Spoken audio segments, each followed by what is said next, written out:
Apakah Anda agak kecewa bahwa pengalaman begitu lama Ya jelas kecewa. diputuskan seperti itu saja? Untuk yang pertama memang BAM ya, Malaysia yang menghubungi saya, Mr. Datuk Kenny yang menghubungi saya langsung. Oh, Datuk Kenny. Jadi Jangan lupa subscribe YouTube channel Tamaji Serumpun. Ya. Oke, terima kasih. Hai sahabat, Assalamualaikum warahmatullahi wabarakatuh. Salam sejahtera bagi sahabat-sahabat semua dimanapun berada. Hari ini saya akan membawa berita gembira khususnya untuk para penggemar badminton di Malaysia. Salah satu pelatih terbaik daripada Indonesia yang telah berjaya mengantarkan gandengan putra Indonesia meraih medali emas di kejuaraan dunia.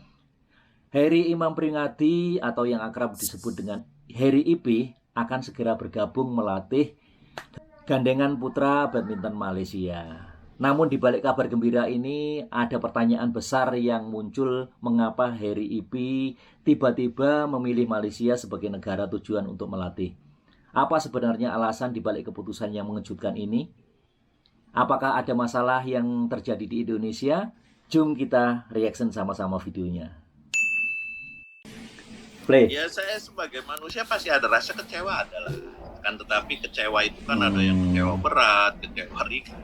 Saya ada, kalau dibilang nggak kecewa itu ya mungkin bohong lah. Si saya mungkin aja bisa saya ditelepon bohong, ngomong, tipu. coach maaf kita sudah tidak perpanjang bla bla bla, itu mungkin lebih elegan, lebih baik, lebih bagus daripada tidak ada pembicaraan. Halo teman-teman sekalian, berjumpa lagi di channel ini. Nama saya Sastra Wijaya dan tinggal di Melbourne, Australia. Hari ini kita akan berbincang mengenai topik yang tentu sangat menarik di Indonesia, yaitu bulu tangkis. Dan hari ini tamu saya adalah Heri IP. Saya kira semua jadi di sini dipanggil untuk bulu tangkis di Indonesia sudah kenal. Heri Dan IP. perkembangan minggu ini adalah Heri IP akan pindah ke Malaysia. Hal yang menurut saya mengejutkan. Saya baru lihat bahwa mulai 1 Februari akan pindah ke Kuala Lumpur. Bagaimana proses ini? Kok begitu cepat perkembangannya? Betul. Ya sebenarnya memang sebelum saya masih di PBSI juga memang banyak negara-negara yang banyak menawarkan saya, akan tetapi kan saya masih statusnya masih jadi pelatih di PBSI dan kontraknya itu masih ada. Nah setelah saya sudah tidak diperpanjang kontrak sama PBSI, ya otomatis banyak beberapa negara yang langsung menghubungi saya. Tapi kesan saya ini, saya dari jauh melihat bahwa setelah PBSI Anda bergerak begitu cepat dengan Malaysia ini, apakah karena memang masih semangat melatih atau bagaimana? Ya itu kan mungkin gerak-gerak cepatnya dari Malaysia, dari bank. Mungkin setelah mengetahui saya sudah tidak diperpanjang kontrak, mungkin mereka cepat untuk menghubungi saya, mungkin takutnya atau gimana cara berpikir mereka, takut di kontrak dengan negara lain. Memang untuk yang pertama memang BAM ya, Malaysia yang menghubungi saya, Mr. Datuk Kenny yang menghubungi saya langsung. Oh, Datuk Kenny. Jadi ada proses dialog lah, bicara via telepon seperti itu. Memang ada satu lagi dari Thailand ada dua ya, Thailand itu selain Malaysia dari Thailand juga satu lagi yang nasional, tapi memang saya lebih fokus ke Malaysia karena memang lebih pilih Malaysia. Malaysia BAM ini yang dahulu pertama kali yang menghubungi saya. Pertama kali. Dari PBSI, apakah Anda sebelum dikontak oleh Malaysia ini sudah tahu bahwa nggak bakal dipakai lagi, atau sebenarnya nggak mengira bahwa kontraknya diberhentikan? Ya jujur sih saya nggak mengira, karena kan di peraturan PBSI di waktu di grup WhatsApp itu kan harus, kalau memang masih menginginkan ngelatih di PBSI itu harus ngirim CV ya toh, ngirim achievement lah seperti itu ya. Saya ikutin aja dan saya tidak mengira, dan saya juga ngikutin sesi wawancara seperti itu, diskusi, saya ngikutin semua. Tapi ternyata di hari terakhirnya tidak ada panggilan untuk menghadap, untuk interview secara langsung untuk masalah lama kontrak, salary atau dan lain-lainnya. Jadi saya merasa tidak dipanggil lagi. Waktu jadi itu kan diam-diam, maksudnya kasih tahu itu jam lebih kurang lebih kurang jam 4 lah. Tapi sampai malam pun tidak ada ya. Saya udah ngerasa ini mungkin tidak diperpanjang. Dan saya menghubungi salah satu pelatih, saya tanya jadi saya udah mengambil kesimpulan mungkin saya udah nggak diperpanjang. Apakah Anda agak kecewa bahwa pengalaman begitu lama Ya jelas kecewa. diputuskan seperti itu saja, atau Karena nggak transparan sekarang bagian dari model begini harus diterima lah? Ya saya sebagai manusia pasti ada rasa kecewa adalah. Kan Betul, tetapi betul. kecewa itu kan ada yang kecewa berat, kecewa ringan. Saya ada kalau dibilang nggak kecewa itu ya mungkin bohong lah.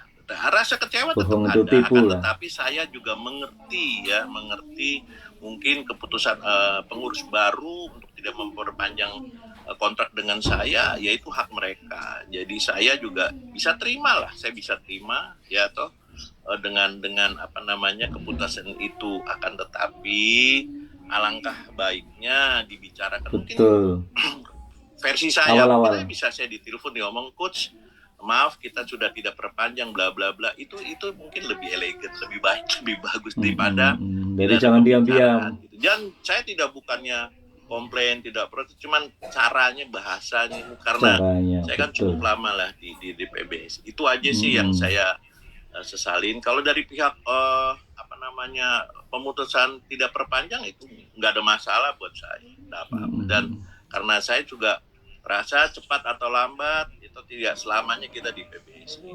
Ada waktunya, ada masanya.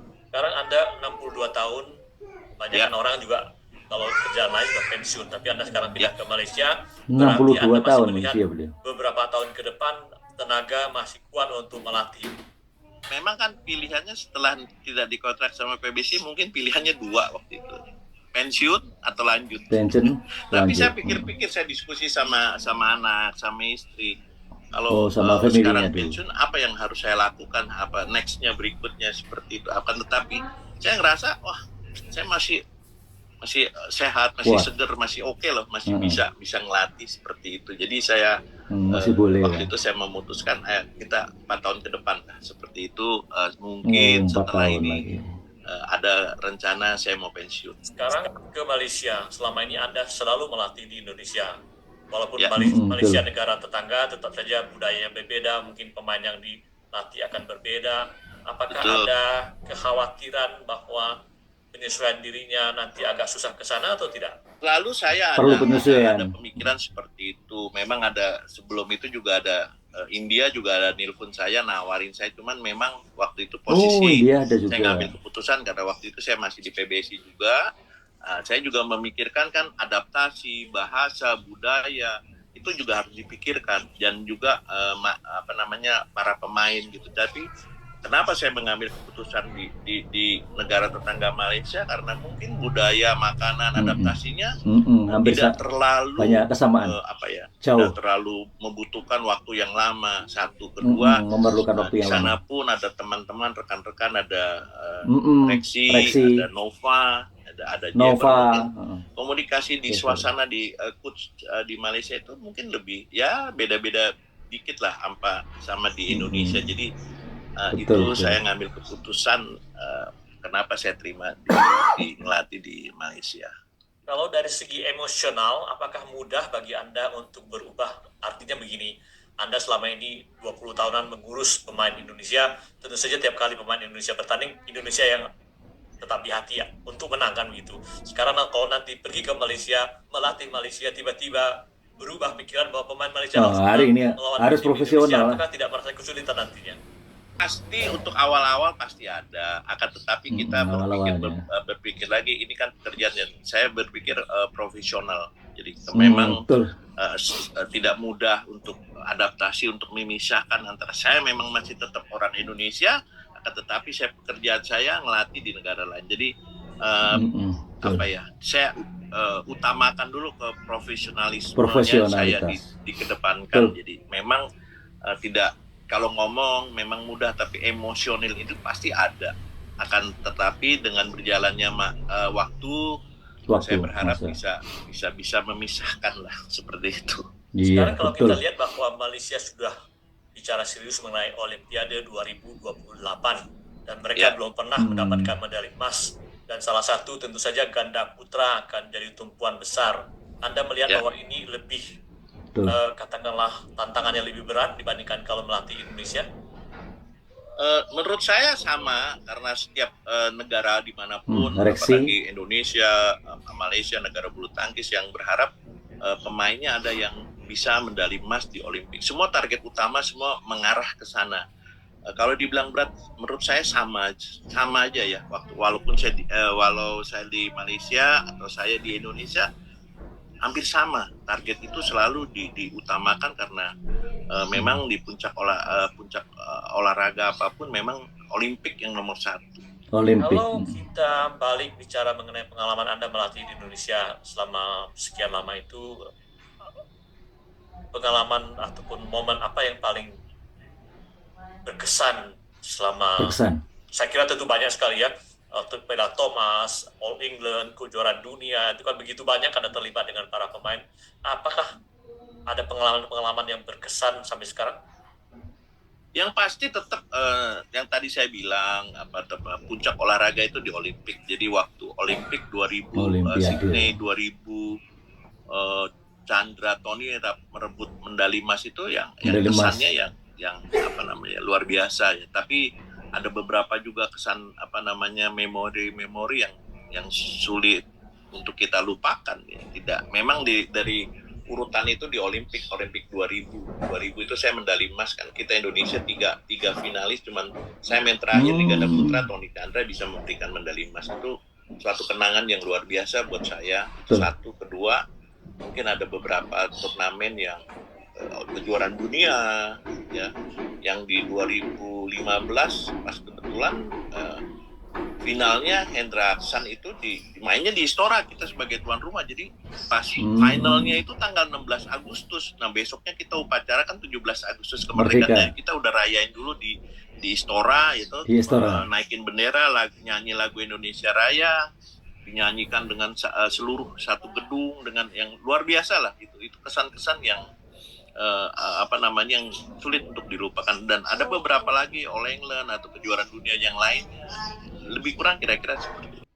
Nah, ternyata sahabat, keputusan beliau pindah ke Malaysia disebabkan rasa kecewa terhadap kepengurusan PBSI atau Persatuan Badminton Seluruh Indonesia yang dinilai kurang transparan atau jujur, sahabat.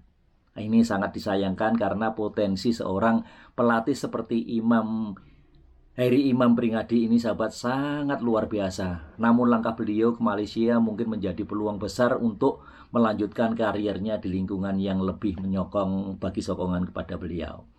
Apalagi di sana sudah ada rekan-rekan serupa Reksi Maniaki yang saat sekarang ini menjadi ketua pelatih badminton Malaysia, yang tentunya mungkin akan membuat mereka lebih merasa nyaman lagi.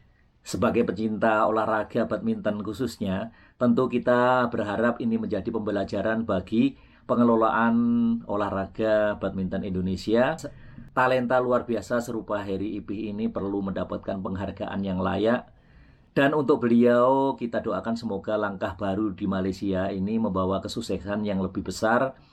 Sekian dulu video dari saya, terima kasih sudah menonton, lebih dan kurangnya mohon maaf. Jangan lupa terus sokong channel Tamaji Serumpun dengan cara subscribe, like, dan komen. Wassalamualaikum warahmatullahi wabarakatuh. I love you Indonesia, I love you Malaysia. I strive just to say I'm alright, and for the first time in a long time I'm alright.